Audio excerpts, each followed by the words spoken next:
Welcome back, fellow readers. This is Suave, and today we're going to be reviewing Berserk of Gluttony. This is a light novel series written by Isshiki Ichika, illustrated by Fame, translated by Hengtee Lim, and published by Seven Seas Entertainment. So the question is, what is Berserk of Gluttony?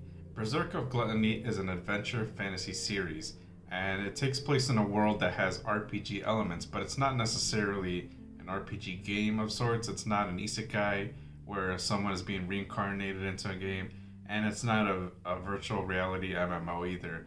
This is its own self contained world that just plays by those rules. You see, in this world, the moment you are born, you have one skill, and that skill determines what you do in the society. If, for example, if you have a fighting skill, then the society will invest in you and they'll put you in these specialized schools so that you can increase your stats, hone your skills, and then eventually become either an adventurer or work for the military, and you get good compensation in return. But if you don't have a fighting type of skill, then you become a Forsaken. And the Forsaken are sort of like treated as peasants. They work for dirt cheap and they work for everyone else in society. Basically, you're not really given any opportunities. You have to work with what you have. And you're sort of your own boss. So you can either be like a merchant or a farmer, and if you don't really have the opportunities to do anything helpful in society and make money for yourself, then you just work as a servant for these other rich people. So that brings us to our main character, Fate Graphite. As you can imagine, Fate Graphite is a Forsaken. He was born with the skill called Gluttony, and Gluttony reads, "You are eternally hungry." So obviously, he was born with a very useless skill because all he's gonna ever do is be hungry his whole life. He's gonna want to eat, eat, eat, and just consume resources. So Fate Graphite, now a young adult, he works for a family of holy knights. But these holy knights are sort of notorious for not treating their servants correctly. They pay them very poorly, they kind of treat them like trash, they beat up on them every now and then just for fun. And these holy knights, they have this guard duty that they're supposed to do for the kingdom, where they stand in front of the gate and keep watch as guards. Well, these holy knights don't want to do that. Instead, they send their servants to do that in their place so that they can go out and have fun and do their own thing. So Fate, being the servant that he is on guard duty. And you gotta remember, he's not a fighter. He's a level 1 character, and his stats were the same as he was born with. He has 1 strength, 1 agility, 1 all the way down. So one night, Fate is on guard duty, and he is partnered up with Roxy. Roxy is another holy knight from a different family. And long story short, what happens is there's these bandits, they come to attack the city, they try to climb over the wall. Roxy fights them off because, Fate doesn't know how to fight, and he doesn't have the stats for it either. But she pretty much kills all the bandits except for one. There was one who had like a severed arm, and maybe he was bleeding now. He was probably down to his last HP, and he actually runs up towards Fate asking for help. And Fate, being the guard that he is, he takes up his position seriously, takes a spear, and jabs at the bandit. And that is where the story really gets fun, because the moment that happens, there's this metallic artificial intelligence voice that Fate hears in his head, and it says the following: Gluttony skill activated. Stats increased. Vitality plus 120. Strength plus 150. Magic plus 100. Spirit plus 100. Agility plus 130. Skills added: identify, telepathy. So as the reader, you're like, oh, this is what gluttony means. But as Fate, he's like, what is going on? I've never heard this voice before. I don't understand what's going on. So Roxy comes back, makes sure that he's okay. And, I think she touches his shoulder. And the moment they make contact, he can hear her thoughts. Remember, he gained a skill called telepathy. And telepathy lets you hear other people's thoughts as long as you're in physical contact with them. So he starts to freak out internally. He doesn't try to let Roxy know what's going on, and he tries to make sense of this overnight. So Fate is back in his room, and now he has the skill Identify. And the skill Identify lets you identify either a creature or another human, and you can see their level and all their stats, their skills, and the description for those skills. So he ends up using it on himself so he can figure out what's going on. And what he sees is that his stats are no longer all ones. It's whatever he just recently gained plus 1. And he sees the 2 skills that he has plus the skill he was born with, Gluttony. And there's no surprises. I mean, gluttony still reads the same way that it read when he was told as a child, and now he has telepathy and identify. And he's not dumb. He's putting all these clues together, and he figures out what happened. And so he wants to test this out. Goes out into the forest, kills some goblins, and lo and behold, the moment he kills a goblin, the same thing happens, and he starts gaining all these stats. He starts gaining new skills, and now Fate starts to make a living for himself, because now he knows that his skill gluttony has this sort of hidden meaning or hidden trigger that no one knew existed until now. But that is only half the fun of this book. You see that black sword that he's holding? Let's talk about that black sword real quick. You see, that sword's name is Greed. So as you can probably tell, there's this theological name theming going on. Now we have the sword Greed partnered up with the human Gluttony. So what happens is Fate goes off to the merchant, and he looks for just a cheap sword because that's all his wages allow him. And he's digging through it. He uses his skill Identify to look at the durability of all these weapons. Some of them are rusted, some of them are okay. And then he comes across this black sword, and this black sword just says that it's the name Greed, and it doesn't really have any durability or stats to it.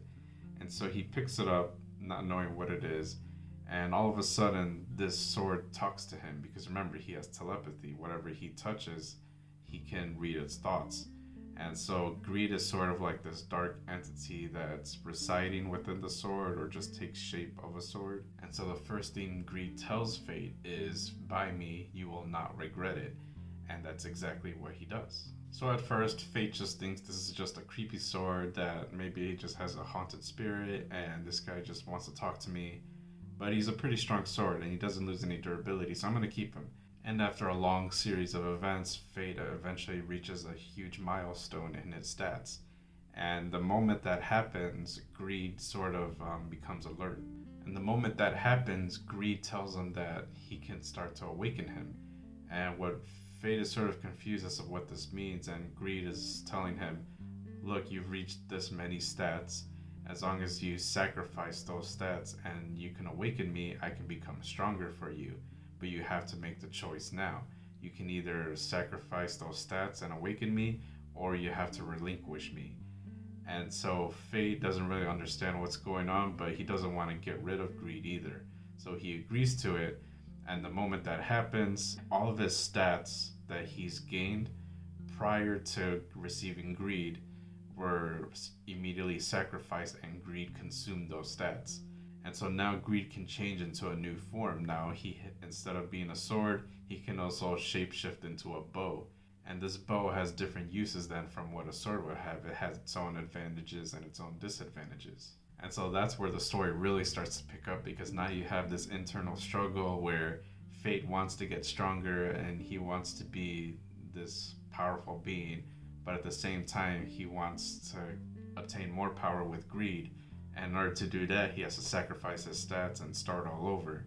And it's not really just that. The story isn't about Fate wanting to become this overpowered being, because you have to remember, his whole life, Fate was a servant, and he still sort of retains those servant personalities, because during this whole series of events, he does end up leaving his original Holy Knight family very early on, and he works for the family that Roxy is under. But at the same time, he doesn't want to expose this new ability that he has and this power that he has, because you have to remember, there's this sort of natural order with how things work and how people level up in this world.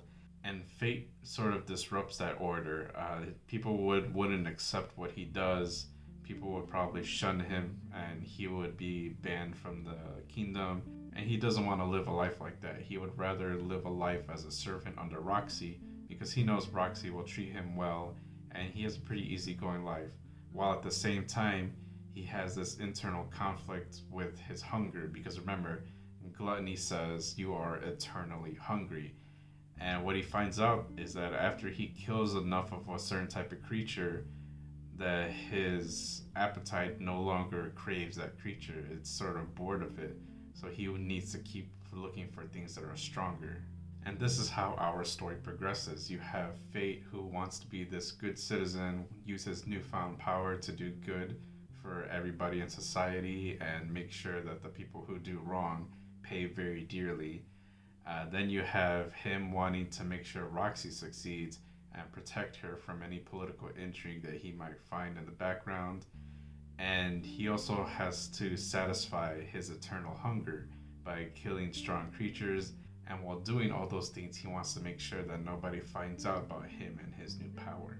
And that, my friends, is Berserk of Gluttony. Now, I do want to mention one quick thing about this book. When I was reading through this book, I found it very engaging. Now, what I mean by that is when certain skills activate, they sort of get their own unique spacing, their own unique font in between all the other paragraphs. For example, here we have Fate's Gluttony skill being activated, and you can see the bold line where it tells you what stats are being absorbed, what skills you're about to gain. And on the flip side, you also have Identify. Now, Identify lists the level, the name of the creature you're identifying, its stats, and any skills that it might have. And that's just a couple of examples. I don't want to spoil all of them for you, but it was just very fun and engaging when you're flipping through the pages and you see this unique font style that's about to come up, and it gets you really excited. You know something is about to go down. So the final verdict on this book is that it is a must read if you're a fan of adventure, action, fantasy, RPG elements. This is a book that you must pick up. You will enjoy it all the way through. I personally had a hard time putting this book down. It was so engaging and fun that I just couldn't stop reading it. Now, Berserk of Gluttony is already out digitally, and I believe the print version comes out January 5th, so keep an eye out for that one. And I really can't wait for Volume 2 to come out so we can talk more about this story. With that being said, let me know what you think about Berserk of Gluttony down below, and if you like this video, make sure you hit that like button. And if you want to see more content like this, hit that subscribe, because we're going to be talking more light novel and manga content in the near future. With that being said, I will see you all next time. Bye, everyone.